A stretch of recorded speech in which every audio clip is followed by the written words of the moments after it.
Buenos días, buenas tardes a todos. Les damos la más cordial bienvenida a esta, la octava sesión del Seminario Permanente sobre Migración Internacional, desde el COLEF y de las demás sedes que participan en esta iniciativa conjunta. Pues en esta ocasión tenemos el gusto de que la sesión va a ser transmitida desde el Instituto Mora, allá en la Ciudad de México. Y sin más, Leticia, pues te cedemos el piso. Adelante. Bueno, pues muchas gracias, Luis. Saludos a todas las sedes que están conectadas. Realmente es un gusto y, como siempre, bueno, una pasión ya estar y ser parte de este seminario. Desde el Instituto Mora, acá en la Ciudad de México, los saludamos. A lo mejor todavía no nos ven, pero sí nos van a ver cuando empiece ya la presentación. Así que, sin más, quiero, presentar y agradecer a nuestro ponente, al doctor Tony Payán, quien aceptó venir a esta presentación acá a la Ciudad de México y que puedan poder conocer en breve ya visualmente. Solamente quiero decir algunas cosas de su trayectoria para que quede como muy ubicado. Y él está en este momento como director, y ya les expondrá un poco de lo que se llama el Mexican Center de Rice University en Houston. También es profesor asociado en Ciencias Políticas en la Universidad de Texas en El Paso, en UTEP, y trabaja con la Universidad de Ciudad Juárez de manera continua desde hace varios años. Él ha hecho una investigación muy importante, muy prominente en su campo, sobre todo en los estudios fronterizos, y ha tenido un interés especial en lo que ocurre en esa zona de la región fronteriza, en temas que van desde cuestiones de medio ambiente, cuestiones de seguridad, cuestiones de cultura política y de gobernabilidad en la región. No solamente, pero digamos en algunos de los puntos centrales. Tiene, por supuesto, varios libros de su autoría, en la que participa también con otros colegas, y algunos de sus trabajos principales tienen que ver de manera muy centrada en la relación México-Estados Unidos, en la política de los dos países, en la política internacional de México-Estados Unidos, y, por supuesto, en el tema de la seguridad fronteriza.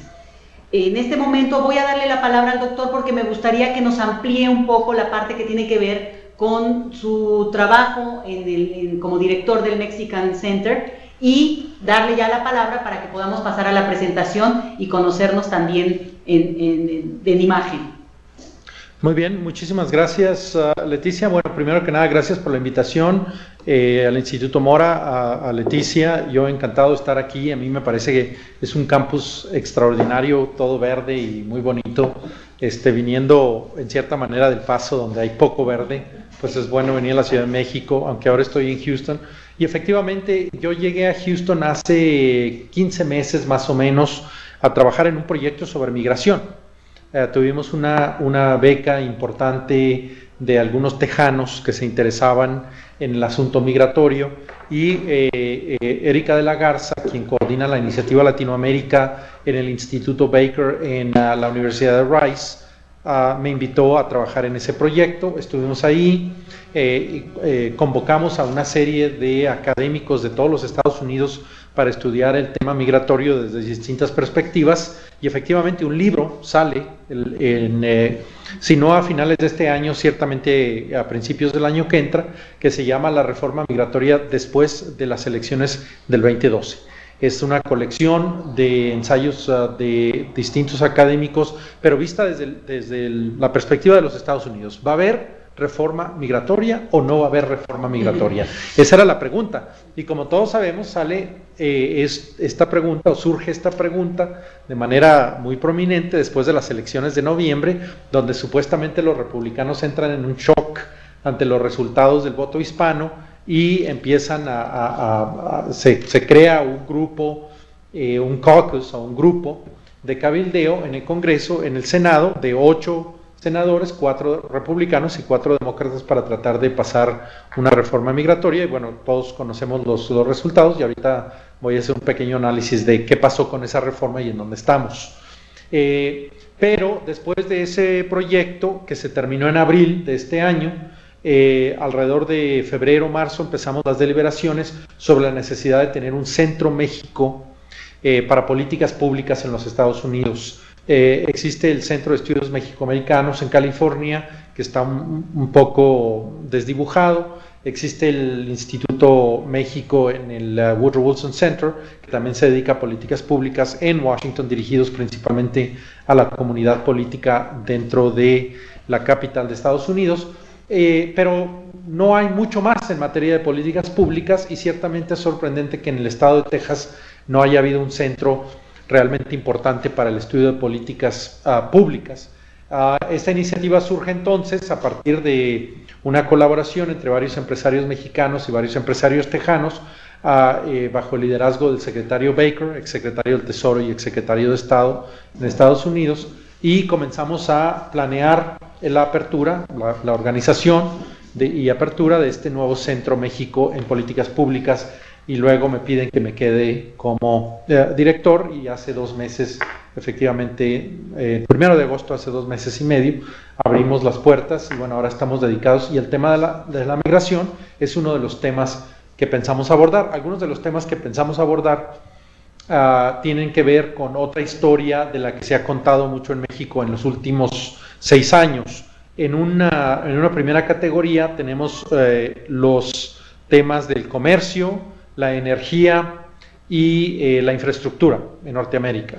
En la segunda categoría tenemos los temas de las telecomunicaciones, la salud y la educación, y en una tercera categoría tenemos lo que yo le llamo movilidad humana, en el cual cabe el tema de la migración, pero al final yo creo que es algo que todavía hay que pensar más extensamente en cierto sentido, porque nuestro objetivo es finalmente lograr una integración de los mercados laborales en Norteamérica como propósito en materia de políticas públicas, pero una integración ordenada, abierta, accesible a todos los norteamericanos, y hablo de canadienses, estadounidenses y mexicanos en ese sentido. Entonces, últimamente tenemos un objetivo, hacia una política pública, o por lo menos queremos analizar la posibilidad de una integración laboral en Norteamérica, una especie de Schengen norteamericano, así como objetivo para el siglo XXII, algo así, no estoy seguro, pero definitivamente yo creo que debemos seguir adelantándonos al debate y pensando en esas posibilidades, ¿no? Y finalmente el tema de la seguridad, que no podemos dejar a un lado, pero que al final yo creo que ha habido suficiente, se entiende bien, se entiende bastante. Yo mismo he publicado varios libros en ese sentido, y bueno, arrancamos el Centro México con estas temáticas bastante fuertes, y esperamos tener colaboraciones bastante importantes con todos ustedes y otras instituciones en México para estancias, visitas y estudios, claro, de investigación, pero siempre encaminados a obtener resultados también en materia de políticas públicas. Entonces ese es el objetivo. Queremos incidir al final en cambios concretos al marco legislativo, al marco normativo, a la manera en que estos países coordinan y ven sus políticas públicas, por lo menos que empiecen a considerar sus políticas públicas en base al impacto del uno sobre el otro, ¿no? Entonces es a lo mejor un tanto ideal, pero bueno, al final ese es el objetivo del Centro México. Entonces muchas gracias por la invitación, y yo espero que esto calce un poco en este debate. No quiero adelantarme con el título de esta presentación que están viendo en su pantalla, Requiem a la reforma migratoria. No quiero decir que se terminó y que no es posible, pero ciertamente al encontrarnos en el mes de octubre sin reforma migratoria, habiendo el Senado pasado su propio proyecto de ley en junio, y habiendo anunciado aquel proyecto de ley en el último día de enero de este año, aquí estamos ya prácticamente al concluir el año, y debemos de analizar si efectivamente va a haber una reforma migratoria en el Congreso 113. Como ustedes saben, en Estados Unidos los congresos se miden por número, son 2 años, es cada 2 años. El Congreso que empezó el 7 de enero de este año y concluye el 7 de enero del 15, ese Congreso número 113, la legislatura, creo que en México legislatura 62, 63, 60, etc., ¿no? En Estados Unidos también así se llama Congress number 113 o 112, y así sucesivamente. Estamos en el Congreso, la legislatura número 113 del país, y hubo un gran ímpetus al principio del año en base a los resultados de la de las elecciones del 2012 y un gran optimismo sobre la posibilidad de pasar una reforma migratoria. Lo que quiero presentarles ahorita es más o menos el contenido de esa reforma estructural al sistema migratorio de Estados Unidos y luego las posibilidades, hacer un pequeño análisis sobre las posibilidades político-electorales legislativas de los cálculos que está haciendo el Congreso de Estados Unidos y un poco sobre las iniciativas del presidente Barack Obama y las posibilidades de que esto se concretice. Yo creo que entre más tiempo pase, obviamente mucho más difícil va a ser. Ciertamente si no logran discutir algo de aquí a diciembre, en enero empiezan ya los cálculos para las elecciones de noviembre del 2014 y todos los diputados empiezan ya a movilizarse y la distancia entre la rendición de cuentas a su electorado en noviembre, el primer martes de noviembre que son las elecciones, una campaña política se acerca y por tanto la posibilidad de maniobra en favor de una reforma migratoria en Estados Unidos se hace más difícil.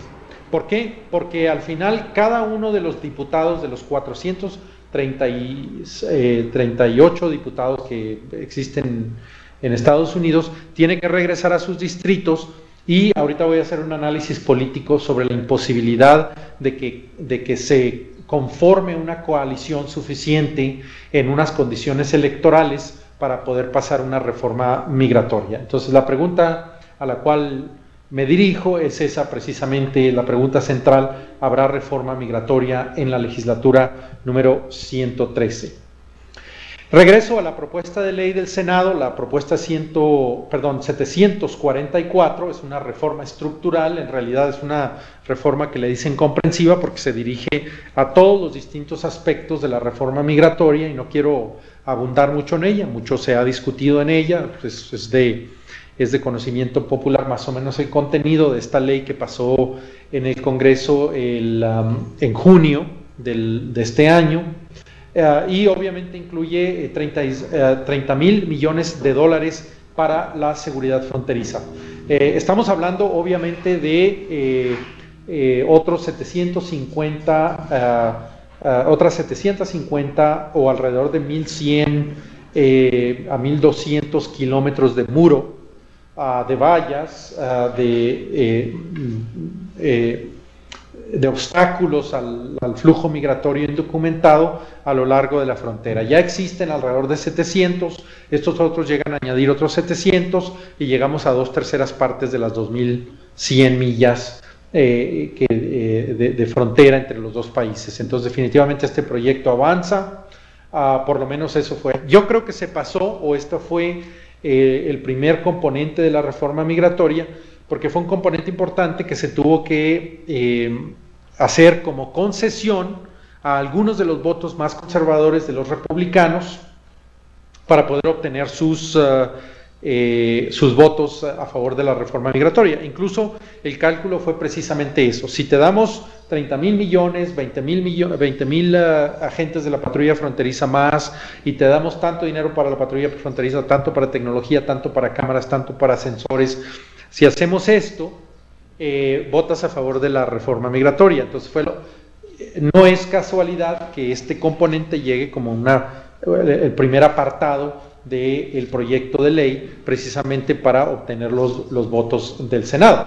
Yo creo que aquí hay un problema muy serio, un problema de lógica, pero bueno, en el Congreso de Estados Unidos, como lo acabamos de ver este mes, no se trata de lógica, se trata de ideología, se trata de posturas a veces recalcitrantes, y al final lo que vemos es que el aparato policíaco, lo que le llaman law enforcement en los Estados Unidos, se ha ido robusteciendo a lo largo de los últimos 20 años, ciertamente desde 1994, con la operación en El Paso, Texas, liderada por el entonces diputado Silvestre Reyes. Este aparato se ha ido robusteciendo y las circunstancias solamente han empeorado en la frontera, ¿no? En realidad no creo que haya habido un resultado. Yo creo que ya empiezan a verse las primeras señales de la imposibilidad de tener el flujo migratorio y de las catástrofes humanas que se avecinan en la frontera, porque la economía estadounidense comienza a recuperarse y hubo un momento del 2008 en adelante en el cual la economía estadounidense pierde aceleración, llega prácticamente a una recesión, la recesión más importante desde los años 30, y el flujo migratorio se detiene, ciertamente el flujo migratorio mexicano, que no el centroamericano.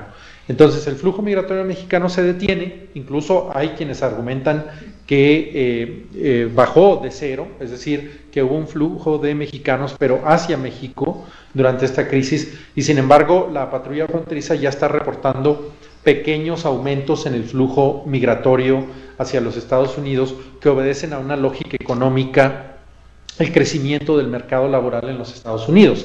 Entonces, no hay que cantar ningún triunfo todavía. Yo creo que no es cuestión de que el flujo migratorio sea detenido de una vez por todas. Yo creo que obedece a una lógica económica, no a una lógica policíaca fronteriza. Y sin embargo, esta es una concesión importante que se le hace a ciertos senadores republicanos para obtener su voto a favor de la reforma migratoria. En un momento van a ver cómo en la Cámara de Diputados esto no es posible, porque los votos no necesariamente están ahí, obedecen a otra lógica del Senado, pero yo creo que ahí hay puntos que deben de discutirse, pero que es muy difícil hacerle entender al Congreso de Estados Unidos que sería en beneficio de Estados Unidos, olvídense, en beneficio de México, Centroamérica, de Estados Unidos, ampliar modificar su aparato migratorio. Yo creo que también hay un mensaje a México. Yo creo que en México tenemos un problema que hay que analizar, otra arista del análisis migratorio que tiene que ver precisamente con un cambio cultural, un cambio bastante serio en la manera en que los mexicanos concebimos nuestra propia fuerza laboral. Ese bono juvenil del cual estamos todavía disfrutando los mexicanos, pero que ya muchos demógrafos empiezan a ver que hay un horizonte en el cual ese bono poblacional se va a terminar, y yo creo que aquí hay un mensaje también de que las políticas de México deben de cambiar. El problema, en cierto modo, es la esclerosis del sistema socioeconómico mexicano, que no permite la movilidad socioeconómica de los estratos. Las posibilidades de nacer pobre y morir pobre son muy altas, y de nacer rico y morir rico son muy altas. Esas capas horizontales, esos estratos horizontales socioeconómicos, tenemos que encontrar la manera de romperlos y de darle a la población, sobre todo a los jóvenes, esa capacidad de movilidad socioeconómica, de ir subiendo de un estrato a otro estrato. Y eso en México todavía no se ha entendido. El enfoque sigue siendo las políticas subsidiarias, las políticas de subsidios alimenticios, de subsidios a las escuelas, y yo creo que Oportunidades ha demostrado que esas políticas tienen un límite, que no son necesariamente soluciones permanentes, ¿no? Entonces yo creo que ahí hay un cierto tiempo que tenemos en México comprado por ahora para organizar nuestra economía de una manera más competitiva y más abierta para lograr esa movilidad socioeconómica. Había también en esa reforma migratoria el cambio al sistema de visado, obviamente una legalización meritoria o meritocrática, es decir, quienes están ya indocumentados deberían registrarse en un padrón de migrantes temporales en Estados Unidos, esos 11 a 12 millones de indocumentados que todavía existen en Estados Unidos. En realidad no sabemos cuántos haya exactamente, esos son los mejores cálculos que hay, que tendrían que registrarse. Y luego el proyecto de ley exige que la Secretaría de Seguridad Nacional en Estados Unidos produzca una serie de resultados medibles antes de que estos inmigrantes registrados en el padrón puedan solicitar su visa permanente o su residencia permanente a Estados Unidos. Otra concesión que a mí me parece que fue una concesión en cierta manera dolosa, porque son medidas que hoy muchos académicos coinciden es imposible de realmente obtener, ¿no? O sea, ¿cómo obtenemos una medida del 90% de captura de inmigrantes indocumentados en la frontera si no sabemos cuántos están cruzando? O sea, no tienes una base sobre la cual medir si efectivamente la captura es de 90% de quienes intentan cruzar la frontera. Son medidas muy difíciles y que al final yo creo que están diseñadas en cierta manera para imposibilitar la llegada de estos migrantes a una residencia permanente, pero sacarlos de las sombras y de alguna manera mantenerlos en un estrato socioeconómico laboral bajo, siguiendo en este mercado laboral de servicios y de falta de oportunidades, siempre con esa vulnerabilidad. Es como la perpetuación de la vulnerabilidad de ciertos estratos que a lo mejor ya tienen una residencia temporal, pero que al final no tienen las garantías de una ciudadanía o las garantías menores todavía de quienes tenemos la residencia permanente en Estados Unidos, ¿no? Yo creo entonces ahí hay algo que se pudiera interpretar como un movimiento doloso, pero bueno, hablando de mejorías, pues esto representaría para muchos de ellos por lo menos no tener miedo a andar manejar en los freeways y ser detenidos por la policía. Existe también un apartado especial para los agricultores y de hecho los agricultores pasarían a esta nueva visa agrícola, pero tendrían que comprometerse a trabajar por lo menos 2 años en el sector agrícola, ¿no? Entonces también es como tener una fuerza laboral cautiva en ciertos segmentos de los Estados Unidos. No existe un apartado para los llamados soñadores o los dreamers en este proyecto de ley. Tendrían que someterse al mismo registro de migrantes temporales en los Estados Unidos y así como todo el mundo. Se establece un sistema de puntos que se parece mucho al canadiense. Los migrantes hacia Canadá obviamente toman un cuestionario y en base a cada una de las preguntas se asigna un número de puntos y está muy bien desglosado en el proyecto de ley: 5 puntos por estos, 20 puntos por esto, 10 puntos por esto, y así sucesivamente hasta que la persona logre un número de puntos suficiente para solicitar la residencia permanente. El problema de esto, y por cierto se sube el número de visas de residencia disponibles en base al empleo, que no son en base a la reunificación familiar. Ese es otro grupo de visas que se limita, por cierto, se hace un poco más angosto, se baja la disponibilidad o el número de personas elegibles para solicitar un visado a través de un familiar o una petición familiar, pero se aumenta el número de visas en base a una serie de puntos y que tienen que ver con el empleo, las habilidades y la educación. El problema con este tipo de visado es que obviamente favorece a quienes tienen precisamente o que han sostenido un empleo en su país, que tienen un cierto número de habilidades y que pueden demostrar una cierta educación, un cierto nivel educativo, sobre todo licenciatura, maestría y doctorado. Es decir, definitivamente hay un sesgo y hay muchas personas, por ejemplo, que dicen que hay muchas potenciales solicitantes migratorios que quedarían excluidos porque trabajaron en el sector informal, porque no tienen las habilidades o los grados educativos que este sistema de puntos requiere. Entonces eso excluye prácticamente a todos los pobres y todos los de abajo y todos los del sector informal y su capacidad de migrar hacia los Estados Unidos. Entonces, de cierta manera, es algo justo, pero no es tan justo. Es algo que provee un número de visas importante, pero al mismo tiempo las canaliza hacia ciertos grupos de migrantes deseables.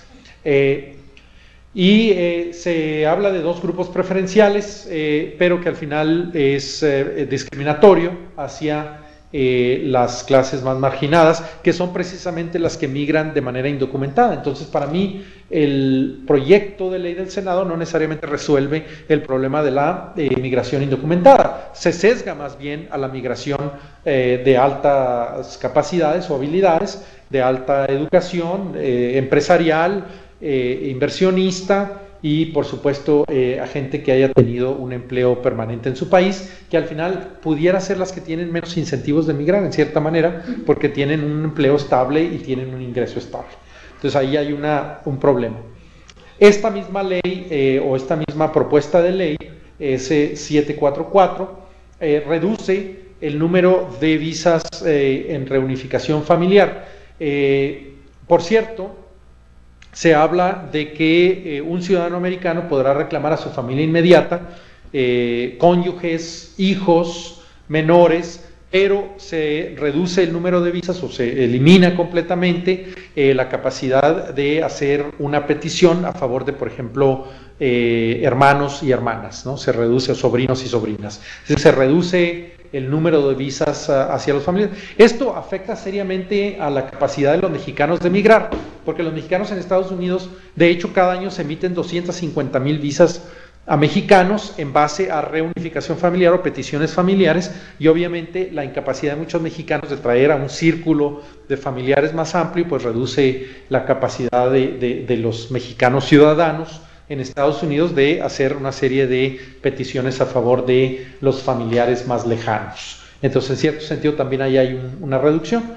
Recientemente se abre otra posibilidad, una posibilidad muy curiosa, pero no incluida en esta ley 744 en los Estados Unidos, que son las parejas del mismo sexo. Como ustedes saben, 18 estados de la Unión Americana ya tienen alguna figura, alguna forma de unión conyugal entre personas del mismo sexo, pero no es, y ya queda abierta la posibilidad de una petición familiar de personas del mismo sexo por su cónyuge, pero no en base a la ley no lo incluía, sino en base más bien al caso United States versus Windsor, en el cual la Suprema Corte de Justicia acaba de decir que efectivamente un cónyuge es un cónyuge, y si las personas están legítimamente casadas en uno de estos estados o en el extranjero, la capacidad de reclamar a su cónyuge queda abierta, pero no por ley, sino por una dictaminación de la Suprema Corte de Justicia que abre esa posibilidad. Las visas por empleo se cargan también, como decía, no nada más a las gentes que han tenido un empleo permanente, que tienen altas capacidades o habilidades y altos niveles de educación, sino además se sesga hacia algo que se llama STEM, Science, Technology, Engineering and Math. Quienes se han dedicado a este tipo o que tengan grados educativos en estas áreas, ciencias, tecnologías, ingenierías y matemáticas, son bienvenidos. Y el número de puntos que se les concede en este cuestionario pues es amplio y por tanto tienen la posibilidad de migrar, y se sube ese número de visas de 120,000 a 250,000 por año. Se abren de acuerdo a este proyecto de ley, se abrirían varias oficinas, una de integración, la Oficina de Ciudadanía y Nuevos Americanos y el Consejo Especial para Nuevos Americanos, así como la Fundación para la Ciudadanía de Estados Unidos, para promover que quienes sean residentes soliciten su ciudadanía en tiempos, dentro de los tiempos pertinentes. Son varias oficinas burocráticas dentro del departamento que al final están dedicadas a la integración de los migrantes y a la ciudadanía. Y se crea una visa para trabajadores agrícolas y trabajadores discrecionales, que es aquí donde entran los trabajadores en la industria de servicios, restaurantes, landscaping o jardinería y restaurantería, hotelería, etcétera, este tipo. Pero es un número de visas limitado. Sin embargo, se le concede la posibilidad al Departamento del Trabajo de que flexibilice este número de visas disponibles a estos trabajadores de acuerdo al desempeño económico de los Estados Unidos. Si la economía crece, aumenta el número de visas; si la economía baja, se reduce el número de visas. Pero recordemos, estas no son visas de migrantes, estas son visas de trabajadores temporales. Porque son workers o trabajadores, ¿no? Pero no son permanentes y pueden permanecer en Estados Unidos hasta un año y regresar, depende de los tiempos. Esto todavía se tendría que determinar. Ahora, ¿qué pasó con esta ley? Para terminar, el sistema doméstico también se robustece, el sistema policíaco migratorio doméstico se robustece a partir de un sistema obligatorio para verificar la empleabilidad de cada uno de los ciudadanos y residentes autorizados para trabajar en los Estados Unidos. en un transcurso de 5 años, todos los negocios que tienen empleados tienen que registrarse. Primero entran las grandes compañías de 5,000 o más empleados, y luego entran en 3 años compañías que emplean de 500 a 5,000, y luego entran quienes tienen un número abajo de 500, y en 5 años ese es un sistema obligatorio de verificación de empleo. Es para cerrarle el paso a los empleados migratorios. Yo personalmente creo que no puede funcionar. Lo que pasa es que se van a mandar a los empleados, a los inmigrantes indocumentados todavía más a la oscuridad, porque ahora no pueden trabajar ni siquiera en la economía formal con un número de seguro social falso, pero al final dentro de la economía formal, con una nómina, con impuestos deducidos y etcétera, sino que además ahora sí van a tener que trabajar como jornaleros, ¿no? O sea, se reduce todavía más el espacio y la capacidad de los indocumentados. Con esto queda para mí claro que no es esto en realidad una solución óptima, sino es más bien ir cerrando espacios, y luego sube el nivel de favor o de beneficio hacia ciertos estratos. No es una ley perfecta, pero es una ley que por lo menos provee la posibilidad de que estos migrantes indocumentados se registren en este padrón y después de 10 años soliciten esta residencia permanente y se cierran los espacios. Esta ley pasó al final, como pueden ver, por un voto de 68 a 32, y ahí están los estados. Y es importante observar los estados en este estudio que se hizo, precisamente porque ahí están los estados en verde, son los estados en donde ambos senadores votaron por la reforma migratoria. Los rojos son los estados en donde ambos senadores votaron no a la reforma migratoria, y los estados morados son los estados en donde uno de los 2 senadores votó a favor y uno de los 2 senadores votó en contra. Y es importante observar esto, porque si se fijan, la mayor parte de la oposición a la reforma migratoria viene de los estados en el centro, de esa pila de estados en el centro, ultraconservadores, incluyendo Wyoming y Idaho, y en el sur, lo que es Georgia, Alabama y Mississippi. Y luego hay ambivalencia en otros estados muy concentrados también en el sur, en cierta manera, y por supuesto los estados más liberales concentrados en el oeste de los Estados Unidos y en el noreste de los Estados Unidos y la Florida. Entonces ahí hay y vale la pena analizarse, aunque el análisis del Senado es diferente, como ahorita voy a mostrar, al análisis que pudiera surgir a partir de los distritos, de los 435 distritos de la Cámara de Diputados.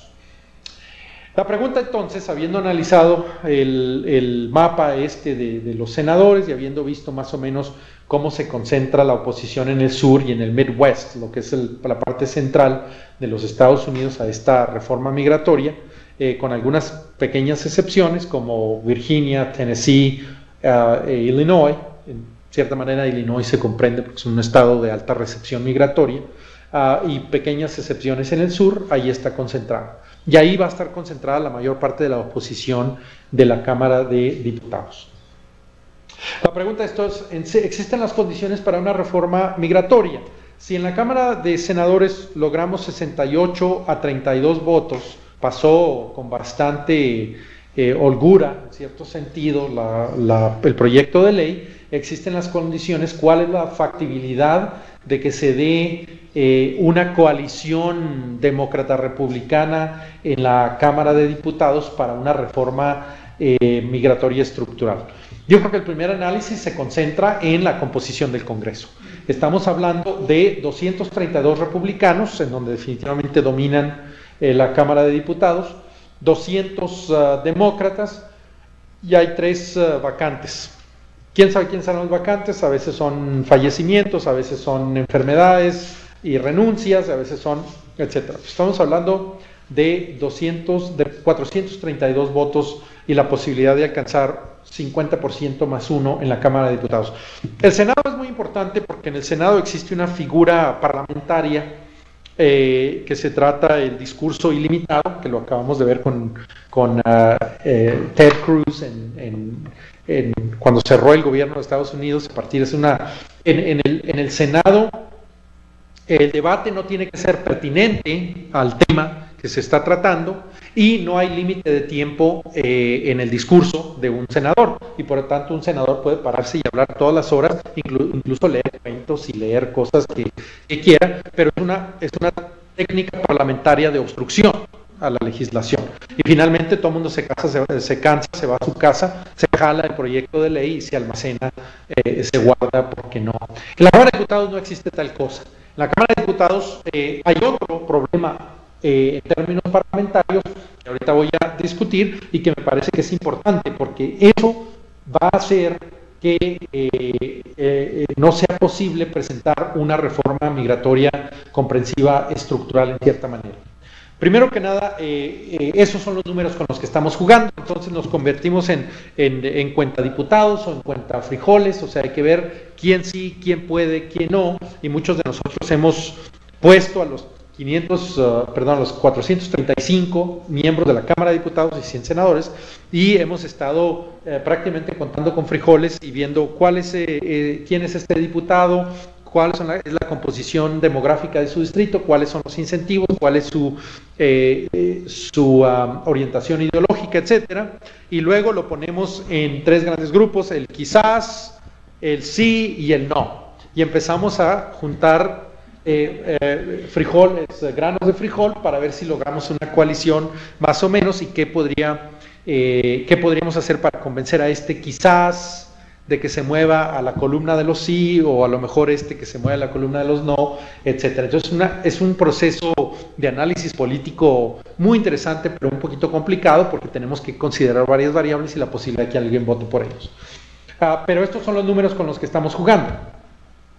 Me parece muy curioso porque estamos saliendo, y se los decía muy claramente, estamos saliendo de una crisis, una parálisis política en los Estados Unidos. El 1 de octubre se cerró el gobierno porque no hay un acuerdo, creo que se destrabó anoche a las 11 de la noche, para prevenir una verdadera catástrofe financiera internacional, porque cuando tenemos a un país como los Estados Unidos, con un peso tan extraordinario en el sistema de comercio mundial, por ser la moneda, el dólar, la moneda de intercambio comercial, por ser la economía más fuerte del mundo, y que se encuentre en un México 1982 declarando una moratoria a sus pagos a la deuda externa y este tipo de condiciones, pues obviamente todos nos estábamos preparando para una crisis financiera, económica, y una recaída en recesión.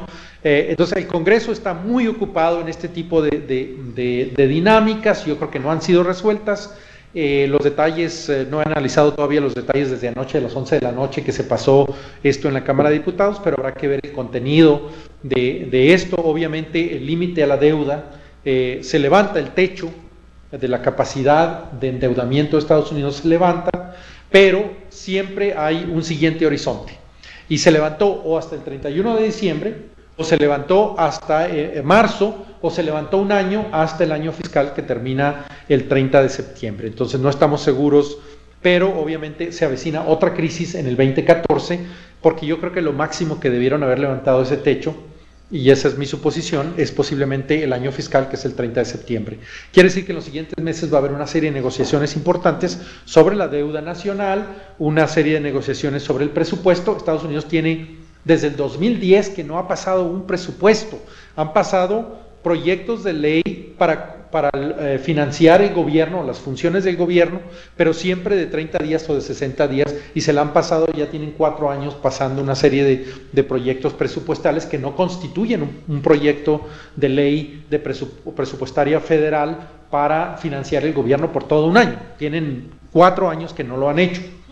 No ha habido un consenso político. Entonces yo creo, un consenso político en ese sentido, yo creo que se avecinan otras crisis en el 2014 que pueden ser muy distrayentes de la reforma migratoria. Entonces no debemos tener ninguna ilusiones de que la reforma migratoria va a tener un gran debate o pudiera pasar muy fácilmente.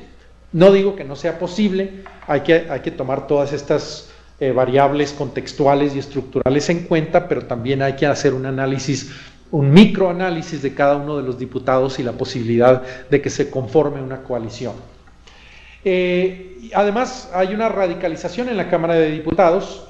Ahorita lo que tenemos en Estados Unidos, y ahorita voy a mostrar una gráfica, es que el bipartidismo en los Estados Unidos, el proceso de la distribución y el mapeo de los distritos, la capacidad tecnológica que tenemos hoy para saber cómo votan los americanos, casi prácticamente casa por casa. Tenemos la capacidad ya de decir cómo votó esta casa y si vota republicano, porque en Estados Unidos hay un requerimiento de que la persona se registre cuando se inscribe para votar en el padrón, se tiene que registrar como demócrata o como republicano o como independiente.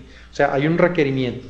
Hay alrededor de 30% registrados republicanos, hay un 35% registrados demócratas y hay más o menos el resto que se declaran independientes, pero al final se puede determinar muy bien con la tecnología que tenemos hoy, prácticamente casa por casa, cuadra por cuadra y distrito por distrito, cómo se vota y quién vota cómo.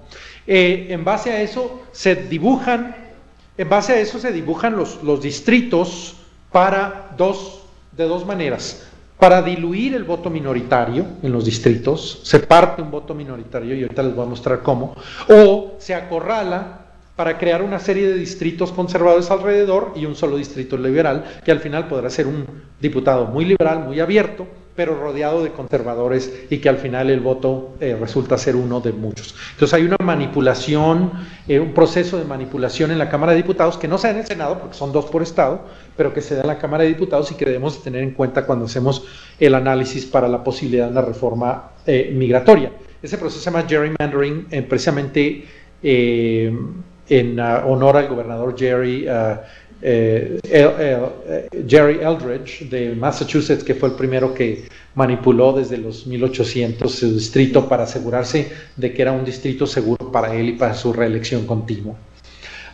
Entonces tenemos aquí, además se ha polarizado en el sentido de que tenemos a un número de distritos que ya se han dibujado y que están compuestos de una población mayoritariamente conservadora, blanca, republicana, distritos muy seguros y que no hay posibilidad prácticamente de sacar a esos diputados de esos distritos, porque son distritos que están dibujados precisamente en estas bases y esos diputados no van a ningún lado y son diputados del Tea Party.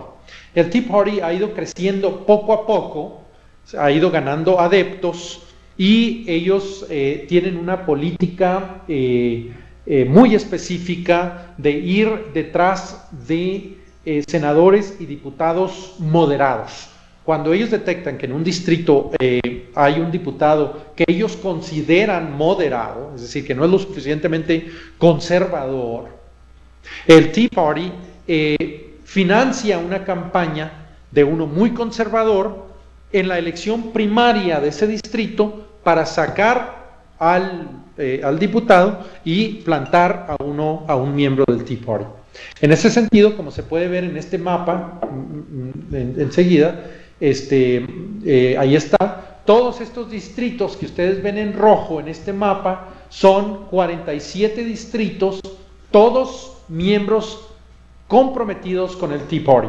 Esto constituye prácticamente 11-12% de la Cámara de Diputados y uno de sus puntos en la plataforma es no a la migración indocumentada. Quienes están en Estados Unidos están ilegales y la única política migratoria es su expulsión inmediata, y son también quienes dicen que Estados Unidos debe restringir incluso su política migratoria y cerrarla a lo mínimo.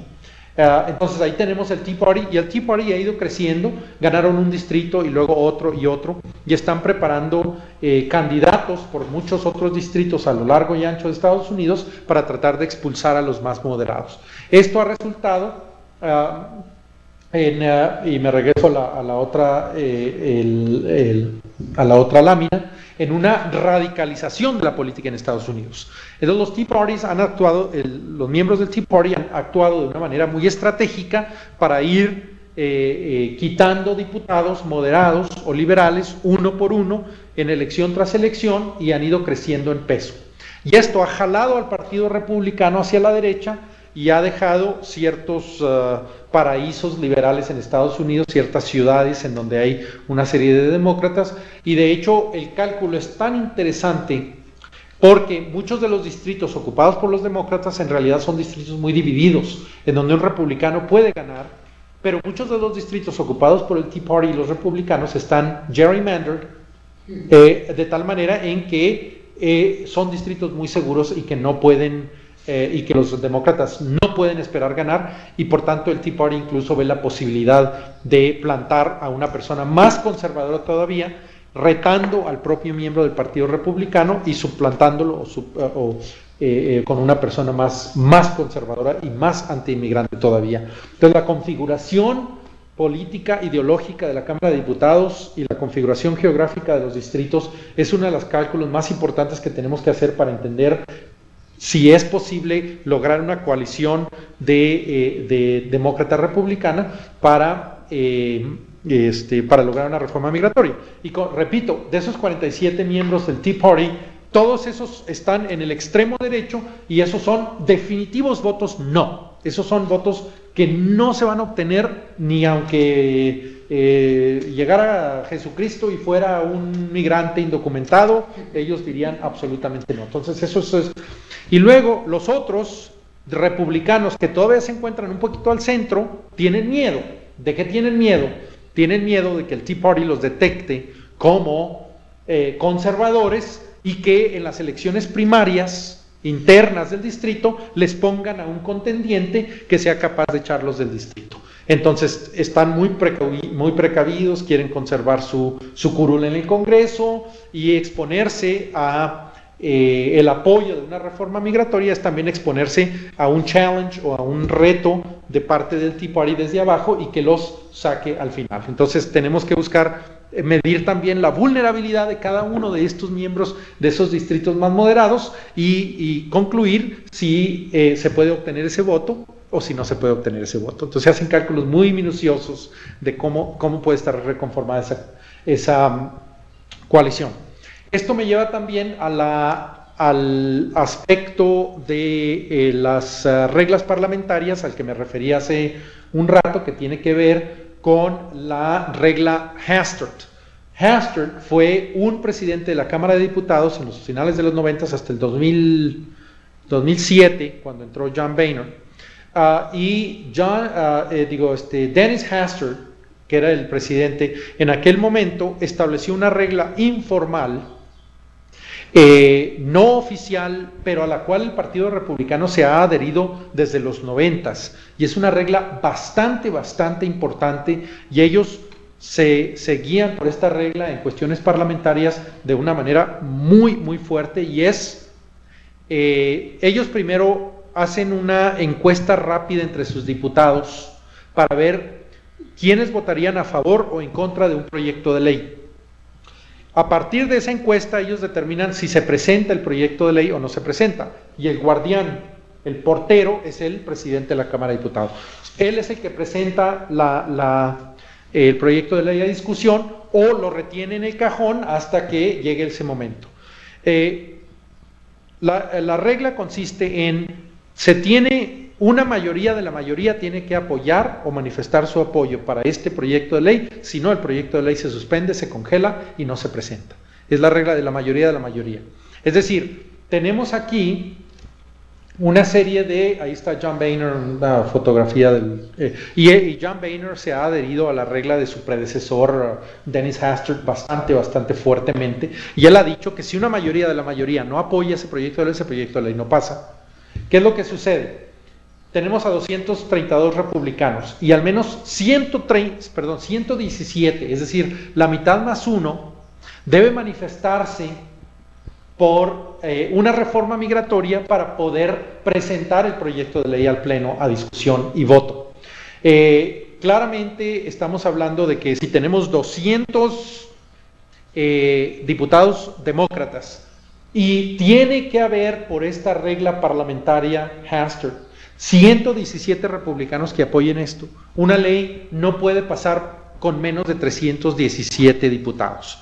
Digo, es una regla parlamentaria curiosa, porque en la Cámara de Diputados se requiere 50% más 1. Es decir, 217, 218 son suficientes, pero por esta regla no son suficientes. Tiene que haber 318, 117 más 200, tiene que haber 317 para poder pasar, y si no, ni siquiera se presenta. Es decir, un candado muy fuerte que se le ha puesto a la reforma migratoria. Yo estoy convencido de que si la reforma migratoria se presentara en la Cámara de Diputados y se contabilizaran los 200 demócratas y hubiera por lo menos 18 republicanos que la apoyaran, pasa la reforma migratoria. Pero los republicanos se han puesto ese candado, se han atado las manos diciendo que tiene que haber por lo menos una mayoría de la mayoría, y ellos son la mayoría, es decir, 117 de los 232 que apoyen esto, y han prácticamente dicho que un proyecto de ley no pasa en la Cámara de Diputados, sino por una supermayoría. Entonces, eso obviamente constituye un gran obstáculo a la posibilidad de lograr una coalición de 317 diputados para poder pasar una reforma migratoria. Entonces, para mí, eso es un gran candado, es un obstáculo muy difícil de cruzar. Eso me lleva entonces a analizar un poquito quiénes son estos potenciales republicanos que pudieran pasar si el presidente de la Cámara de Diputados decidiera, por algún milagro, suspender la regla Hastert y permitir el proyecto de ley en discusión y en votos, se pudieran lograr los 200 demócratas y se pudieran lograr, y eso los propios demócratas, en una conversación que tuve con Lee Jackson en Houston, una de las congresistas más liberales, ella dice que si un proyecto de ley se presenta sin una ruta a la ciudadanía, ella no vota por él. O sea, si no incluye eso, muchos demócratas se pudieran caer de esa coalición, se perderían todavía más votos. Pero suponiendo que la incluya, si el presidente de la Cámara de Diputados, John Boehner, decide presentar el proyecto de ley suspendiendo la regla Hastert, se pueden conseguir estos 18 republicanos. ¿Y quiénes son? ¿Y quiénes serían esas 18 personas? Yo creo que sí los hay, en cierta manera. Yo creo que hay 26 republicanos que se han manifestado a favor de una reforma migratoria. Es decir, si se suspende la regla Hastert, existe la posibilidad de que 26 republicanos relativamente liberales o moderados, en distritos relativamente seguros, en donde el Tea Party no va a dirigirse a ellos y a tratar de sacarlos de la Cámara de Diputados, que todavía están en distritos más o menos moderados, más o menos, etcétera, que pudieran estar seguros y que no va a haber un reto directo del Tea Party. Esos 26 y los 200 demócratas pudieran pasar la reforma migratoria, pero tendría que suspenderse la regla Hastert. Si no, no puede ser posible. Aquí están, ellos son en un nivel, los republicanos son 26 republicanos manifiestos y hay 44 votos potenciales, como se ven aquí en la gráfica, en donde esos 44 pudieran ser republicanos en distritos altamente latinos que responden más o menos a su distrito, que pudieran votar a favor. Es decir, yo creo que si el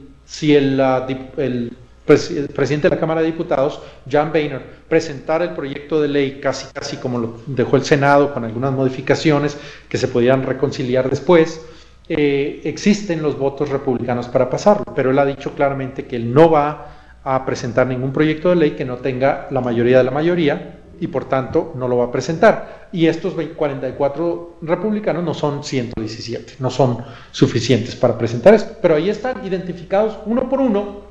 ¿Y quiénes son estos potenciales republicanos que pudieran votar por esto, pero no son suficientes? Ciertamente no suficientes para quitar el candado de la regla Hastert, pero ahí están los votos. Entonces sí existe una pequeña posibilidad. Depende del cabildeo, depende de la vulnerabilidad. Yo creo que son los menos vulnerables en tres grupos. El grupo 1, los rojos, que son los más vulnerables, el grupo de los verdes, que son posiblemente un poco más o menos en medio, y luego los azules. Esta es un mapa que siempre utilizo con mis estudiantes porque les da la idea de lo que significa el gerrymandering y cómo se van armando los candados para cerrar el paso a coaliciones del centro, sino más bien dan lugar a la radicalización de la Cámara de Diputados y a la imposibilidad de presentar proyectos de ley centristas. Y es en el 2002, por ejemplo, el distrito de Austin, que es el Travis County, el condado de Travis, que es donde está la ciudad de Austin, tenía dos distritos, el amarillo, que era un republicano, y el rosa, que era un distrito demócrata. Lo que hicieron los republicanos en Texas es partir a la ciudad de Austin en tres, darle grandes, vastas áreas rurales a tres pedazos de Austin que se extienden, y hicieron de uno republicano y uno demócrata, tres republicanos, porque se diluye la posibilidad de que la ciudad de Austin, relativamente liberal, pueda tener un diputado demócrata. Entonces parten ese electorado en tres partes y le dan grandes áreas rurales que tienden a ser más republicanos, y además diluyen el poder de los hispanos en la frontera, dándole un pedazo ahí, y hacen tres distritos republicanos. Y esto se ha ido dando en todo el país a lo largo de los últimos 15, 20 años, que ha resultado en una polarización y lo que se llama la desaparición del centro. Ahí están ya, en 1992 había 130 diputados en medio, moderados, en el 96 bajó a 85, en el 2000 a 61, en el 2004 44, en el 2008 había 55, se contabilizaron, y en el 2012 estamos hablando de 35 diputados del centro. Pero vean los rojos, los radicales, los Tea Partiers y otros conservadores, no a la reforma migratoria, que se van de 58 en el 92 a 125. Entonces hay una radicalización ideológico-política del país que hace muy complicado ese cuentafrijoles que hacemos los politólogos para empezar a ver si se pueden crear coaliciones. El otro problema de los hispanos es obviamente que están muy concentrados en la frontera con Estados Unidos y en el sur de la Florida, y obviamente tienen bastante poder ahí, pero al final no constituyen suficientes distritos para lograr un poder suficiente en la Cámara de Diputados. Y peor todavía, eso es otro problema interno de los activistas y la población hispana en los Estados Unidos. No solamente muchos de los 50 millones de hispanos en Estados Unidos, 12 millones son indocumentados, entonces ya nada más estamos hablando de 39 millones de hispanos, y de esos muchos son residentes permanentes como un servidor, y que no tenemos el derecho a voto todavía, que no ejercemos el derecho a voto, no nos hemos molestado en solicitar la ciudadanía por alguna u otra razón. Entonces va reduciendo el número de hispanos que tienen elegibilidad al voto. E incluso esta gráfica muestra que nada más hay alrededor de 21, 22, quizás está subiendo, a lo mejor estamos hablando de 23, 24 millones de hispanos que sí pueden votar. Es decir, de los 50 millones de hispanos, 24 pueden, ni la mitad son elegibles para votar. Y de esa mitad vota nada más una tercera parte o menos. Es decir, el músculo electoral de los hispanos en Estados Unidos no se ha manifestado, no se puede manifestar por obstáculos estructurales de la población hispana, de la población migrante naturalmente. Y al final, aunque se vea ahí que, por ejemplo, en Nuevo México constituyen el 37, una tercera parte del voto, en Arizona un 18%, en Nevada un 18%, en la Florida 17%, Colorado, esos son los estados, y pudieran marcar diferencias en estados en donde las elecciones son muy cerradas, como en Virginia, Carolina del Norte, Wisconsin y Ohio. Definitivamente no son al final suficientes, porque la lógica de la Cámara de Diputados no obedece a la lógica de las condiciones de la elegibilidad de los hispanos para votar y de su participación político-electoral. Entonces, para mí, eso complica todavía más. Entonces, aunque los republicanos del Senado hayan entendido que el futuro se encuentra en la población hispana y que necesitan por lo menos partir ese voto, la realidad es que también son bastante inteligentes para ver estos números y decir, pues todavía no. A lo mejor en el 2020, pero ahorita todavía no. Así pues, me parece una burla y un juego que los demócratas hayan presentado un proyecto de ley el 2 de octubre, después de que cierra el gobierno de Estados Unidos y se hace una crisis financiera, que los demócratas, la líder de los demócratas en la Cámara de Diputados, Nancy Pelosi, de San Francisco, haya salido y haya presentado el proyecto de ley HR 15, House of Representatives number 15, que es casi idéntica a la ley o el proyecto de ley S744 o Senado 744. Y efectivamente, ¿cuál es la razón de presentar un proyecto de migración en medio de una crisis política, financiera, económica y demás? ¿Es un distractor? No entiendo. No. Yo creo que todavía eso es una gran interrogante de por qué se presenta. Pero bueno, ella la presentó. Al final, ese proyecto de ley depende del presidente de la Cámara de Diputados y su disposición, más bien, de su disposición de presentar ante la Cámara de Diputados. Y por cierto, el problema de John Boehner es el siguiente.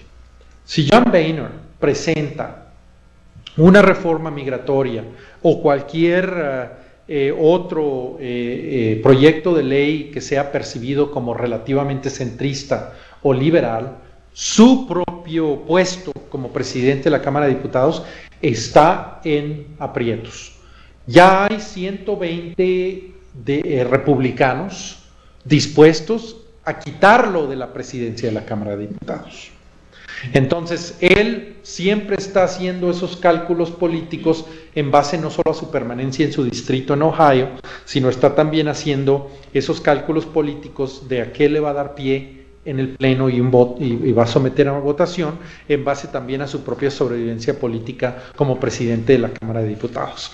Y ya hay bastantes republicanos, sobre todo estos Tea Partiers que les dicen, miembros del Tea Party, que están dispuestos a quitarlo y a poner a uno de ellos. Entonces, ellos también hacen sus propios cálculos sobre si existe la posibilidad de 117 republicanos que pudieran votar en contra de él, y bueno, eso radicalizaría más a la Cámara de Diputados, porque si logran que sea todavía más conservador el presidente de la Cámara de Diputados, pues obviamente imposible presentar un proyecto de ley, y ciertamente en un proyecto de ley migratoria que incluya una ruta a la ciudadanía para estos migrantes.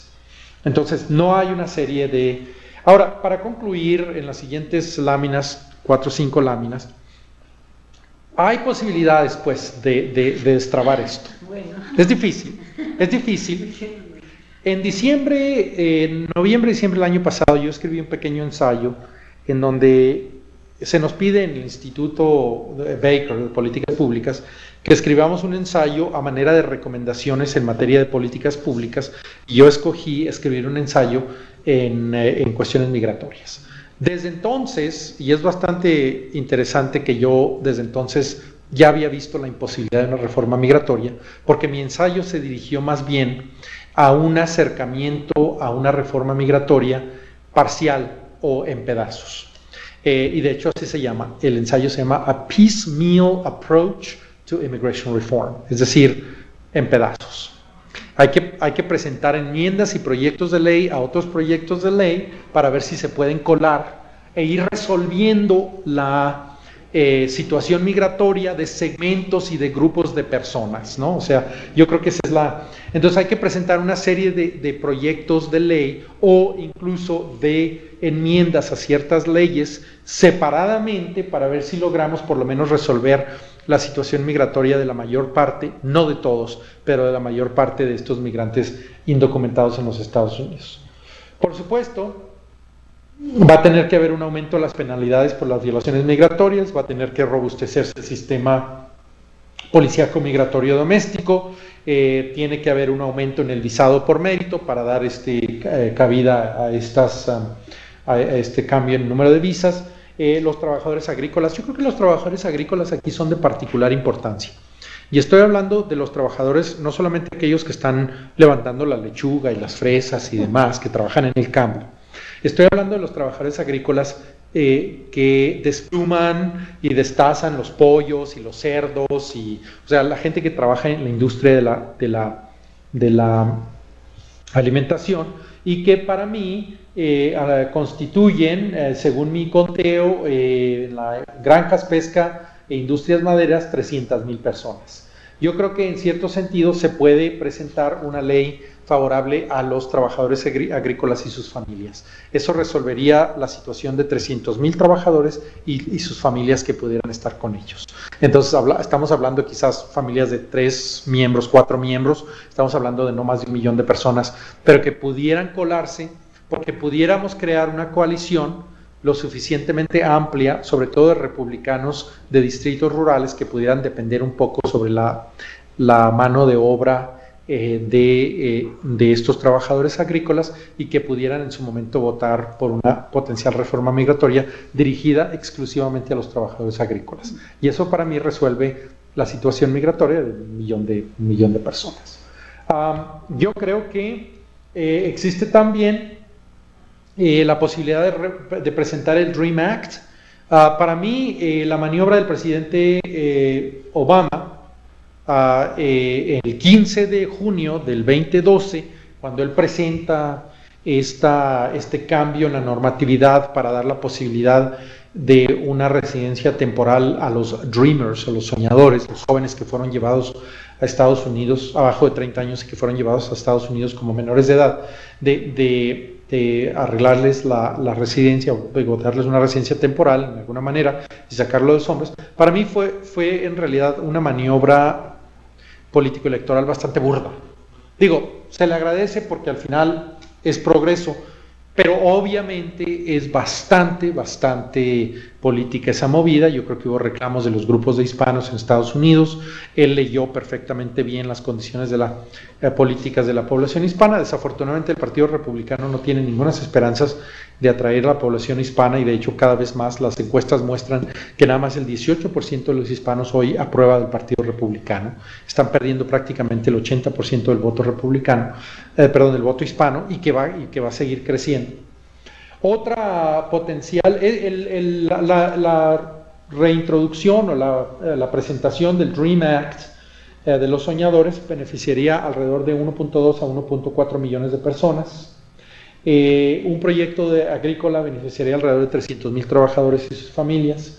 Y luego ya se pone la cuestión más complicada. Yo creo que la más fácil es un proyecto de ley de que quienes han terminado su educación mínima de licenciatura puedan solicitar la permanencia en Estados Unidos.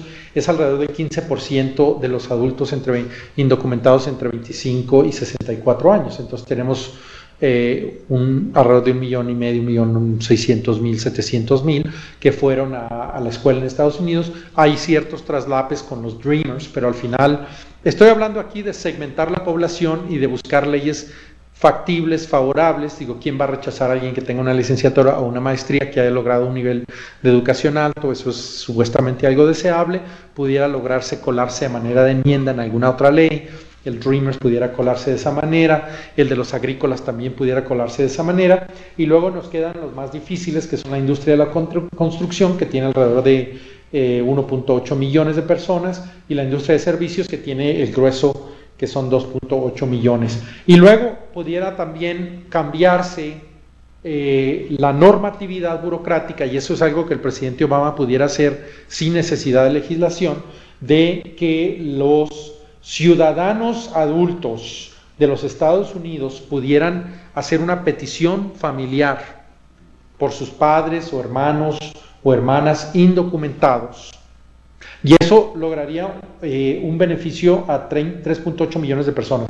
El problema ahorita es que quedan automáticamente descalificados por su presencia indocumentada en Estados Unidos, pero muchos de estos indocumentados tienen hijos ciudadanos, y muchos de ellos ya adultos. Entonces hay que abrir la posibilidad normativa, burocrática, de que ellos puedan entregar una petición migratoria o una solicitud migratoria a favor de sus familiares, sin que sus familiares tengan que abandonar el país, tengan que salir del país, tengan que pedir un perdón, un proceso de perdón que se tarda muchísimo tiempo. Y es algo que el presidente Obama puede hacer sin necesidad de apelar al Congreso. No lo ha hecho. Yo creo que ahí está una gran oportunidad que el presidente está desaprovechando, pero bueno, ¿qué puedo decir del presidente Obama? Sino que ha resultado ser un líder relativamente débil y relativamente incompetente, y que no ha demostrado capacidades de liderazgo, en gran parte porque yo creo que en realidad era un político muy joven, era un político muy inexperto, y se muestra, es evidente en su política en el Medio Oriente, es evidente en su política doméstica, es evidente en muchas cosas que el presidente no tiene la capacidad de convocatoria, la capacidad de liderazgo, ni la capacidad de negociación, ni la capacidad de establecer relaciones personales con otros agentes políticos. Es un hombre bastante aislado. Quienes hacen estudios del presidente Obama se han dado cuenta poco a poco de que es un hombre en realidad muy aislado de otros aliados políticos, y con una capacidad de convocatoria y de liderazgo bastante baja, ¿no? Claro que habrá que robustecer el aparato migratorio doméstico, por cierto que hay 4.5 millones de ciudadanos que son hijos o hijas de indocumentados, 4.5 millones. En ese sentido, muchos indocumentados tienen allá 5, 10, 15, 20 años, ya hicieron familias y tienen hijos. Yo creo que aquellos que son ya adultos pudieran reclamar a sus padres o a sus hermanos y hermanas, y pudiera resolverse gran parte del problema migratorio, bueno, de los indocumentados. No es la reforma estructural que se necesita o que se requiere o que pudiera. Estamos hablando nada más de resolver la situación de quienes ya están en el país, para ver si eso le quita presión, abre una válvula y le quita presión al debate, y a lo mejor después el debate se da principalmente se da principalmente alrededor de una reforma estructural al sistema migratorio, ¿no? Entonces yo creo que ahí pudiera haber una oportunidad. Bueno, yo concluyo, y más o menos ya estaba en la número 25, de que cuáles son las coaliciones de que pudieran conformarse. Depende de una coalición impulsada por los demócratas, en acuerdos suficientes con los republicanos no vulnerables, que tendrían que ser 117, a menos que se suspenda la norma o la regla Hastert, y si el presidente Obama ejerce el liderazgo suficiente, incluso el liderazgo de decreto que tiene él, la posibilidad de un decreto, como lo hizo con los Dreamers, ¿no? Que les dio una reforma, que les dio una permanencia temporal en Estados Unidos, y que se la diera a otros que cambiara las reglas, y eso lo puede hacer él desde su escritorio. Y por supuesto, la posibilidad de que se pudieran ir colando enmiendas para resolver la situación de ciertos grupos. Yo creo que esa es la manera en que se va a resolver ese problema, el problema de la mayor parte, no de todos, sino la mayor parte de la población indocumentada, para poder quitarle presión, vapor a este problema, y que poco a poco pudiéramos comenzar a reformar el sistema migratorio ya más amplio, ¿no? Bueno, yo concluyo mis posibilidades. Suenan pesimistas, pero trato de dar por lo menos una vía, una salida. Yo creo que es posible, pero se necesita mucho liderazgo, mucha astucia política, mucha capacidad, que no veo en el presidente Obama, y mucha libertad de maniobra que no veo tampoco en los republicanos en la Cámara de Diputados, y por tanto mi veredicto final es 50-50. No sabemos. Pudiera, no pudiera. Como todo buen politólogo. 50-50. Bueno, pues muchísimas gracias, Tony. Pues realmente yo creo que entramos a un nivel de debate que nos pone por encima de lo que manejamos, por lo menos en mi caso, y creo que nos da para preguntar muchas cosas. Luis, te pregunto, allá en Tijuana, yo creo que procedemos como generalmente se hace, que pregunten primero fuera, y reiterar el agradecimiento, Tony, y para que puedan preguntar los colegas, y que al final podamos preguntar, porque si por algo se queda en el tintero, bueno, pues nos tendremos que ir a comer con Tony para seguirle preguntando, ¿verdad? Entonces, ¿te parece bien si procedemos así? Pregunten primero por las sedes. Sí, adelante. ¿Quién quiere que pregunte primero? ¿Quiénes preguntan por allá? Mira, yo no sé si pudiéramos comenzar con Luis, con mi tocayo Luis Arriola, que está en Ecosur, porque para ellos es más tarde. Perfecto. Me parece excelente. Entonces, sí, para que podamos ajustarnos a los tiempos, porque estamos con la videotransmisión, ¿no? Entonces, ¿por qué no hacemos eso, Luis? ¿Por qué no tomamos las preguntas y que entonces Tony nos pueda recuperar, y en todo caso a lo mejor, bueno, acá. Pero eso para ir a anotarlas en caso de que... Entonces, pues, tú, si quieres, ustedes vayan indicando, porque yo no veo cómo están las de... ¿Quiénes son las sedes que pueden ir preguntando? Bueno, vamos a comenzar con Ecosur. ¿Nos escuchas, Luis? Sí, gracias a Luis Rabadán. Y les pedimos que a las demás sedes que cierren su micrófono mientras para poder escuchar bien. ¿Y ellos nos ven o no? Sí, yo los estoy viendo. Buenas, gracias. Un saludo. Tony, desde acá. Bueno, ante el panorama, vamos a decir... No, un poco, bastante nefasto todavía en términos de aquello. Vaya, quisiéramos ver cierta forma. Tengo dos inquietudes, quizás tú puedas opinar al respecto. Una es, ¿habría la mínima de que, o se vislumbra, de que un republicano sustituya a Boehner? Pero que no sea del Tea Party, sino alguien más, ¿no? Y por una luz al final del túnel, por decir de alguna manera. Hace un par de días yo leí, decía que terminada la crisis del impuesto que concluyó a ver literalmente a la hora 11, a la 11ª hora. Él iba a impulsar de nuevo toda la reforma migratoria. Estos, nuevamente, esa es la pregunta, ¿son palabras vacías, palabras al aire? Gracias, Tony. Permíteme. Propongo, Luis, si te parece que tomemos las preguntas de todas las sedes. Bien. Sí, porque creo que va a poder agrupar muy bien Tony, digamos, una cosa más elaborada. Muy bien, me parece bien. Entonces procedamos a preguntarle a las colegas y colegas del CIESAS Golfo, Pati Zamudio y compañía, ¿nos escuchan? Adelante. Adelante. Sí, los escuchamos, no tenemos ninguna pregunta, solamente agradecer al doctor Payán por su conferencia. Gracias. Para las colegas y los colegas del Colegio de Michoacán, adelante. ¿De dónde? Colegio de Michoacán.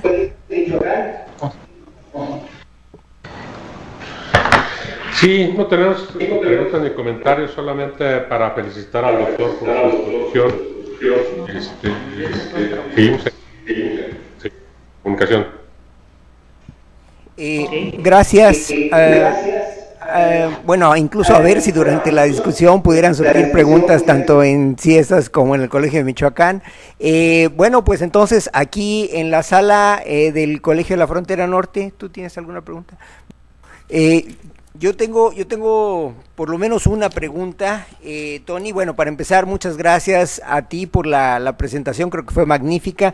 Muchas gracias también a Leticia por haber puesto en marcha esta sesión. Yo quisiera preguntarte, este diagnóstico que tú señalas como conclusión de tu análisis, al final, pues bueno, parece que la recomendación es ya dejar atrás un esquema del tipo patria o muerte, de todo o nada, y pues pareces inclinar el horizonte hacia, bueno, avancemos en un asunto más gradualista, más de segmentar a la población para ir dando pasos graduales en la obtención de leyes a favor de los migrantes. La pregunta sería, este diagnóstico que está muy bien sustentado académicamente, ¿tú crees que esto de alguna manera aparece en el horizonte de acción de los actores, no solamente los actores políticos, que serían los que estarían, digamos, involucrados en el asunto de las cámaras de diputados o de senadores, sino de los actores sociales o del movimiento, digamos, los que están moviéndose como se han movido hace unos cuantos días? Pues tuvimos una serie de manifestaciones en varias ciudades de Estados Unidos, precisamente dirigidas a mantener en el aire, en el ojo público, el asunto de la posibilidad de una reforma migratoria. La pregunta sería, digamos que estos actores, ¿tú crees que hay en su horizonte de acción algo como lo que tú estás sugiriendo? Y bueno, esa sería una primera pregunta. Y una segunda pregunta, pues nuevamente estos datos que pues ya los hemos visto antes, pero parece que se nos olvidan muy rápido, ¿no? Este asunto de que cuando se hablan de los números de la población latina, tú nos haces una vez más el recordatorio que se nos olvida todo el tiempo, que bueno, una cosa es el número de población y otra cosa es quiénes pueden votar, quiénes tienen acceso, o sea, quiénes pueden manifestarse públicamente, sí, eso tal vez es una cosa, pero ¿quiénes pueden ir a votar? Esta brecha que es tan significativa entre electores elegibles y electores reales, por ejemplo, es nuevamente un dato muy revelador. La pregunta sería nuevamente si el trabajo que se deriva de poder cerrar esta brecha está siendo considerado por parte del activismo que está apoyando el asunto de una reforma migratoria estructural.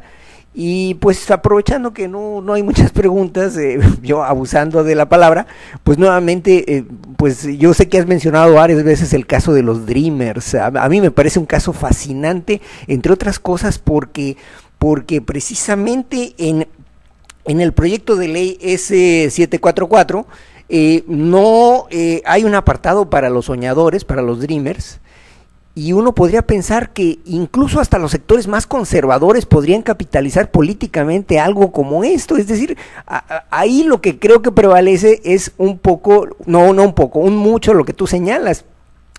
No parece ser que ni siquiera el asunto del cálculo racional, sino el asunto de ideologías, este rechazo para abrir el paso a jóvenes que estudian o que estudiaron y no quererlo capitalizar incluso políticamente. A mí este rechazo a hacerlo pues me parece fascinante, me parece intrigante. Entonces si pudieras elaborar más al respecto, pues sería más que bienvenido. Hasta ahí, gracias, muy amables. Ok, bueno, entonces ahora vamos a pasar acá en la sede y vamos a pedirles porque sí hay preguntas, por favor, bueno, aquí nos acompañan y nada más quiero señalar, bueno, desde el CIESAS de Tlalpan, ¿no? La doctora Barros, entonces, gracias, por favor. Antes que nada, muchísimas gracias, fue sumamente interesante, para mí fue toda una clase sobre la política en Estados Unidos. Tengo preguntas breves. Empiezo con la de los Dreamers, que es algo que he estado estudiando en los últimos 2 años. Bueno, desde que empezó y antes de eso estuve trabajando con jóvenes. Y realmente me intriga también mucho que los dejen fuera, pero una de mis preguntas es sobre la capacidad de Obama de darle a estos jóvenes su ciudadanía. O sea, ¿qué va a pasar cuando terminen estos 2 años? Ya que muchos de ellos ya llevan 1 año. Entonces, muy pronto se va a acabar esos 2 años, y ¿qué piensas que va a suceder al final de estos 2 años, ya que esto no se está moviendo? Y por más que sí hay todo un movimiento de este grupo para tratar de empujar la reforma migratoria y no se está moviendo la reforma migratoria, ¿qué va a pasar con ellos? Y si Obama tiene la capacidad de darles la ciudadanía a este grupo que ya se inscribió, que ya dio todos sus datos, y los de su familia. Así es. Y están en una situación muy vulnerable en estos momentos, ¿no? La segunda pregunta es, bueno, más bien que me mandes por favor todos sus trabajos. No, entrar a su página y bajar todo. Son muy interesantes. Por ejemplo, esto que dices de los trabajadores agrícolas se me hace muy interesante. Creo que son muchos más de 300. Estás hablando de toda una agroindustria. Y sus familias. Sí. Y sus familias, ¿no? Que abarca muchos estados. Yo trabajo en California y sí hay una presión muy grande porque haya más trabajadores. He visto cómo están teniendo que tirar sus cosechas porque no hay trabajadores. Así es. Entonces, creo que por ejemplo lo que estás proponiendo y además Estados Unidos por lo poco que conozco, porque he visto un poco de la reforma educativa, van de cachitos en cachitos. Funcionan mucho más que grandes reformas. Van que la reforma de quién sabe quién, en quién sabe qué año, y ahí se van jalando, ¿no?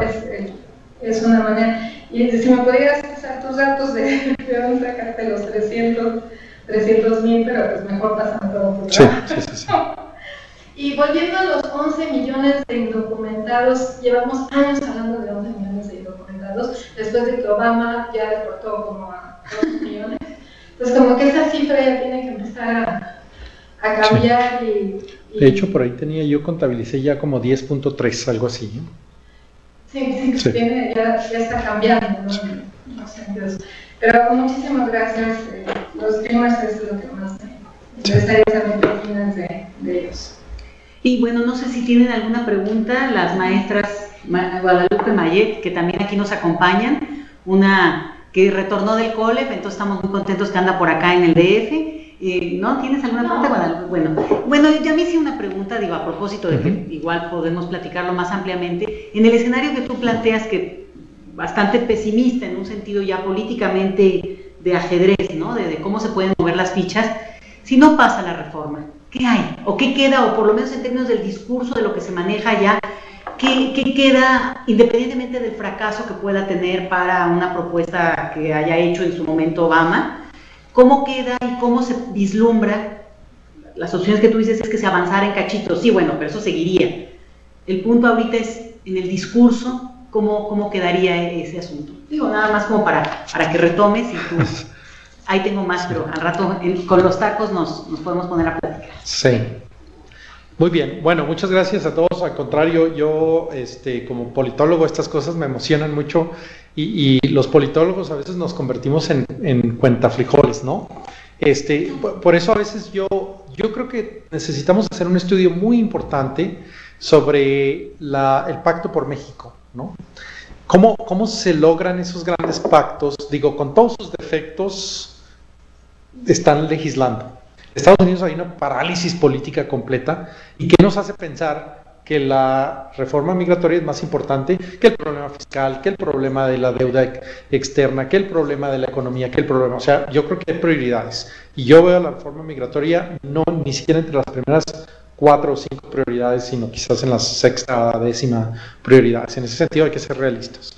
Pero bueno, yo creo que sí pudiéramos terminar en unas condiciones peores si Boehner no opera de una manera muy cuidadosa y de alguna manera evita una crisis política dentro del Partido Republicano que pudiera desplazarlo a favor de un Tea Partier. Yo creo que sí pudiéramos terminar en condiciones mucho más graves. Lo mejor que pudiera pasar para la reforma migratoria, y yo anticipo que es el 2015, ya no el 2014, es que el pueblo estadounidense esté tan harto con los republicanos, porque ya hay un cansancio político de esta gobernabilidad por crisis, porque en realidad Estados Unidos tiene desde el 94 en un estado de constantes crisis políticas, y ya la mayor parte de los americanos, de hecho una encuesta muy interesante de la semana pasada hablaba de que el 60% de los americanos dicen que todos los miembros del Congreso deben ser echados a la calle inmediatamente en la siguiente elección. Entonces hay una animosidad. ¿Qué tanto duran las animosidades en un público democrático? Son de corta memoria, son de corto tiempo, pero pudiéramos terminar en condiciones en que los demócratas logren capturar la mayoría de la Cámara de Diputados y ellos no tienen la regla Hastert, estarían comprometidos con el grupo hispano, porque yo creo que el grupo hispano vuelve a salir en mayores cantidades a favor de los demócratas, que pudieran que pudieran recuperar y mantener el Senado y recuperar la Cámara de Diputados, y con un presidente demócrata que es ya en realidad un lame duck, o un presidente que ya no tiene una reelección de por medio. El 2015 va a ser la próxima oportunidad política importante si los demócratas logran recapturar la Cámara de Diputados, y lo único que tienen que hacer es ganar 15, 16 curules más, porque hablas de 232 a 200 o 235 a 200, estás hablando de quitar la mitad de eso para que queden más o menos empatados. Yo creo que los demócratas bien pudieran capturar unas 15 a 20 curules. Ahora, el problema de los demócratas es que en las elecciones intermedias el partido del presidente siempre pierde curules. O sea, siempre es así. Esa es una regla, una ley política en todos lados. Entonces, pero al mismo tiempo hay un hartazgo con los republicanos. Entonces, vamos a estar observando el proceso político y luego viendo la cuestión migratoria a través del proceso político, porque yo creo que siempre se tiene que analizar eso en ese sentido. Y yo creo que la próxima ocasión más propicia, a menos que se dé algún milagro por ahí en el 2014, el momento más propicio va a ser el 2015. Yo creo que ahí es y eso condicionado a que ganen los republicanos, los demócratas, o que obtengan la mayoría en la Cámara de Diputados. Pero si Boehner se arriesga a presentar una reforma migratoria, yo creo que sí pudiera tener un reto desde el partido Tea Party, que es un segmento que ha secuestrado al partido republicano, y bien pudiera perder. De hecho, ha habido ya mucho ruido de que hay gente que está muy inconforme con él, y eso afectaría las posibilidades de la reforma migratoria. Pero como digo, para contestar esa segunda pregunta que hace Luis, hasta el 2015. Yo ahí veo la oportunidad más óptima, condicionada a que las elecciones del noviembre del 2014, de un año prácticamente, los demócratas logren un resultado favorable, ¿no? Eso. Efectivamente, regresando ahora a Luis Escala, en COLEF, el asunto del acercamiento gradualista, una manera de resolver el problema en segmentos, yo creo que es mucho más factible. Se pueden armar distintos tipos de coaliciones, en cuestiones agrícolas, en cuestiones de los Dreamers, en cuestiones de enmiendas para resolver, y el presidente Obama mismo puede cambiar la normatividad permitiendo las peticiones familiares desde adentro, no necesariamente desde afuera, porque hoy se tienen que hacer desde afuera, y además la persona indocumentada está prácticamente descalificada por haber tenido una presencia indocumentada interna. El presidente Obama pudiera destrabar eso un poco para ir quitando presión a esto. El Partido Republicano ya ha presentado este acercamiento. El problema del Partido Republicano es que ya ellos presentaron varios proyectos de ley en donde ellos dicen tiene que haber una ley que aumente, y esos son separados, o sea, ellos ya están pensando en esto. Tiene que haber un aumento en el castigo por violaciones migratorias. Tiene que robustecerse el sistema E-Verify, que es el sistema policíaco migratorio doméstico. Tiene que haber un aumento en el visado por mérito. Y tenemos que ver los trabajadores agrícolas.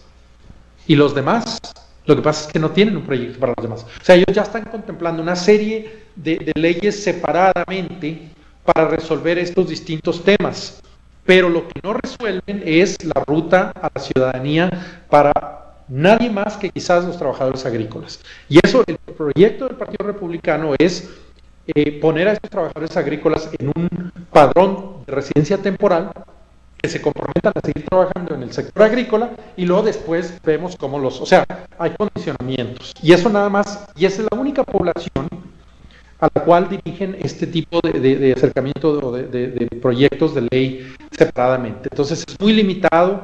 Yo creo que pudiera ampliarse esto a otros, los republicanos pudiera convencérsele a la mayor parte de los republicanos de que segmenten a la población.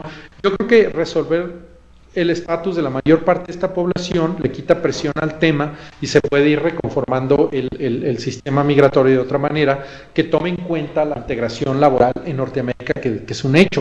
Lo que falta es reconocerla, regularla, normarla, ordenarla, etcétera. Yo creo que en ese sentido hay proyectos que se pudieran presentar que son interesantes y sí aparece entonces esa modalidad gradualista de resolver este problema.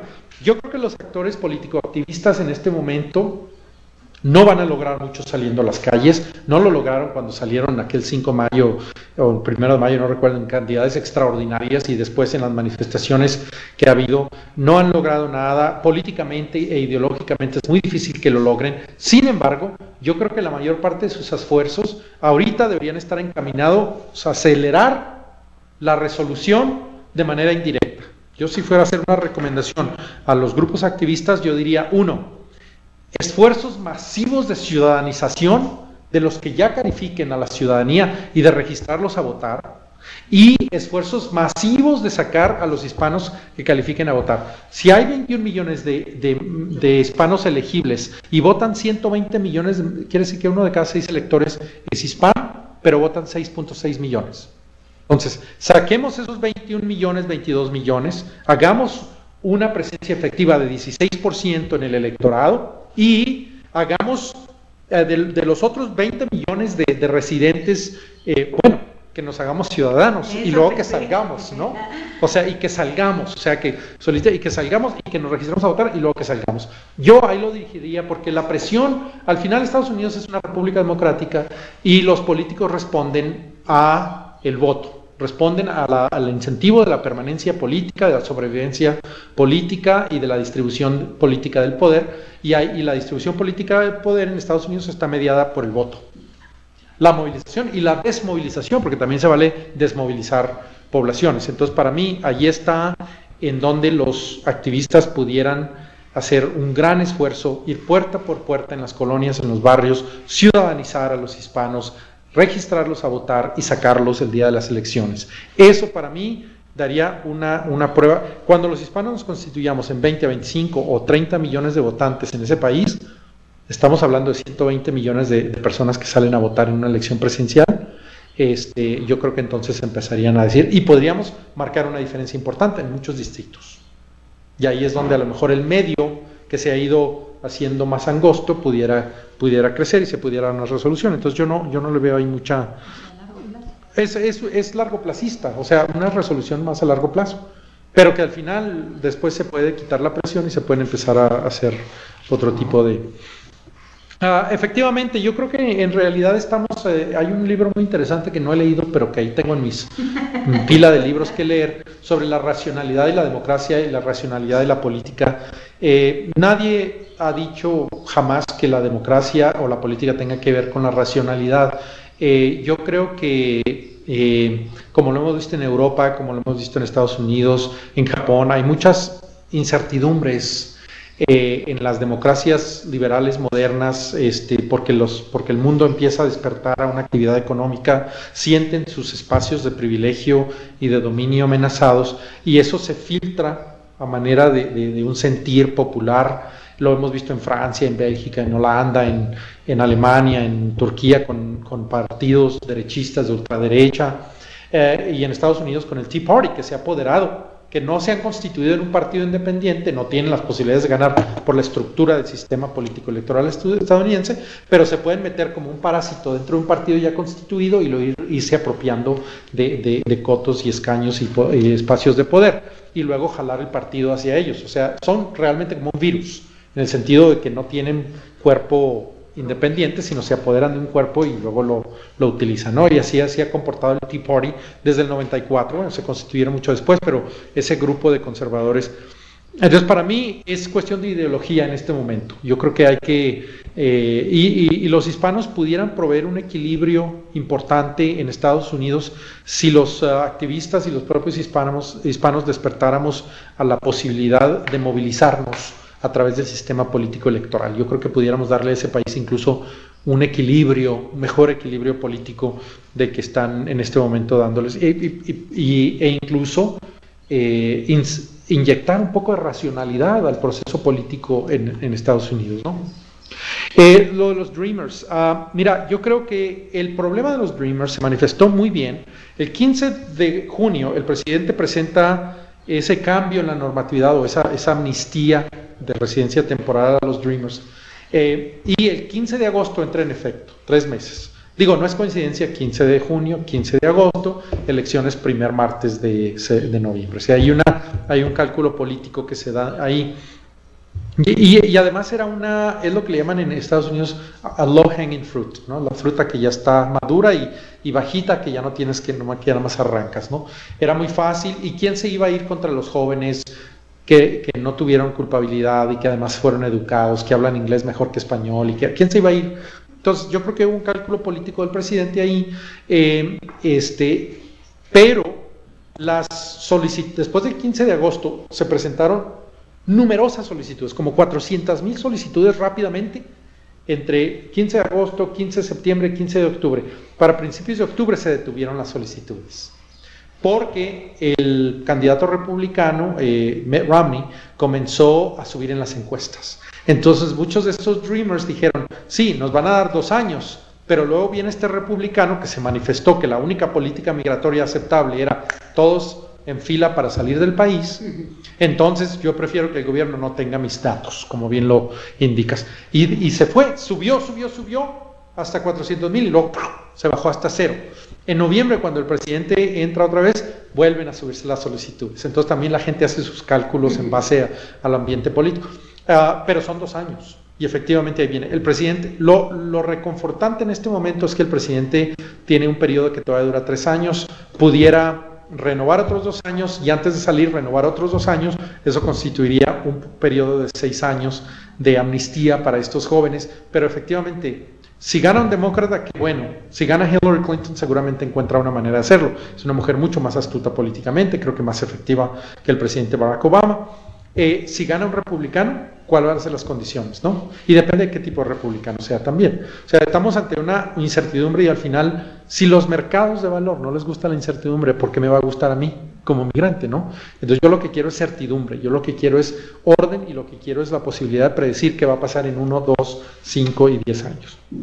Sí están en condiciones de vulnerabilidad y yo creo que van a permanecer así en condiciones de vulnerabilidad. Pero ¿Obama tiene la capacidad como presidente de darles la ciudadanía o no, eso no está dentro de sus capacidades? No, yo creo que no hay un cálculo en términos de ciudadanía, tienen que pasar por un proceso burocrático. Sí, yo creo que lo que pudiera hacer el presidente es cambiar las reglas para que quienes son ciudadanos puedan pedir a sus familiares, y incluyendo a estos Dreamers, que pudieran tener hermanos y hermanas o padres o quien sea que ya son ciudadanos o que ya son residentes, y permitirles la posibilidad. Y eso se puede hacer de manera normativa, yo creo que se puede hacer burocráticamente. Ahí es donde el presidente Obama pudiera ejercer un liderazgo real, pero yo lo veo como un líder relativamente débil, ¿no? ¿Qué queda si no pasa la reforma migratoria? Queda una oportunidad más en el 2015, a menos que el presidente actúe con un liderazgo efectivo, pero lo dudo. Los republicanos lo detestan, no están dispuestos a negociar.